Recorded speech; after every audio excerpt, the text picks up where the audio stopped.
I don't know. Alright guys, today we're working on a ram or hydraulic cylinder on our new trencher. We'll give you a close-up of the trencher in a minute. We've already disconnected the pins and the hydraulic lines. Now we're going to pull it out. And let me see something.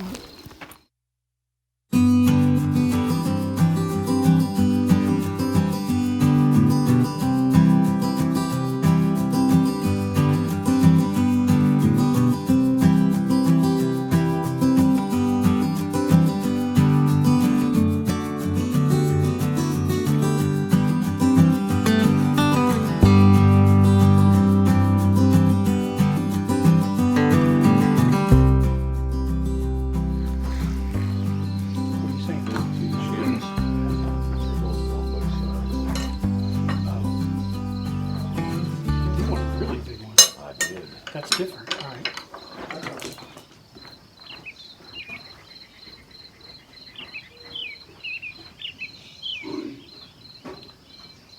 It's coming. It'll be, at least they greased it. It'll be good. I got a mini rock bar built for people my size.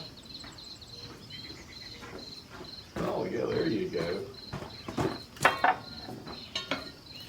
Go ahead. Oh, stars. That's nice. Look at that. That just doesn't, this isn't normal. I know. I don't want to break a finger. Neither do I. All right. I got it. You got them? I got two. Is there any more in there? I got it. It's not that heavy. There's one more in there. For yourself. So that'll go. On that side, this side, yeah. All we gotta make sure is my kid's not gonna grab them. That's right. Now, Is that coming out? it did. It moved a little. All right, now we need to get the pry bar in there.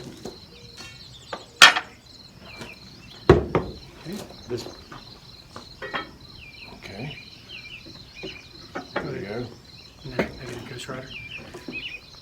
All right, there it is. Well, I guess that's Look one at way that. to do it. Shims here. One shim here. There's three on one side. Yep. What do you have on yours? I'm just gonna set them in here. Oh, there's another one back in there. Yeah, it fell out. You know which side? I guess it's Yeah, no. That was It was my on your side? side. Yep. There's 3 on 3. 3 and 3. We'll forget that before us. Let's try to pull this cylinder. I know now how to do it. You have to take this cover here off to take all this off to get in there to disconnect the hydraulic hoses. I'll bet you the lines. I bet it'll. Okay, well, let's take it off and see what we got.